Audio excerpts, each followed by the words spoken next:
তানজিনা আক্তার রিমি লিখেছেন, বাবার বাড়ি থেকে আমাকে কিছু দেয়নি বলে আমার শাশুড়ি আমাকে অনেক কথা শোনান।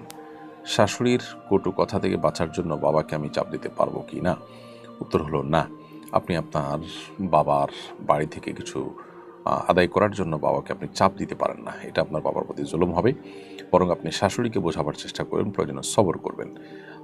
আপনার বাবাকে জানাতে পারেন তিনি স্বেচ্ছায় যদি মেয়ের কষ্ট দূর করার জন্য উদ্যোগী হতে চান, সেটা ভিন্ন বিষয়। বাট তারপরেও আপনার কর্তব্য হবে শাশুড়িকে বোঝানো, বাবাকে কোনোভাবে চাপ দিয়ে তার কাছ থেকে কোনো কিছু আদায় করে দেওয়া, শাশুড়ির মুখ বন্ধ করার জন্য, সেটা আপনার উচিত হবে না। একান্ত নিরুপায় হলে তখন আপনি বাবাকে জানাতে পারেন।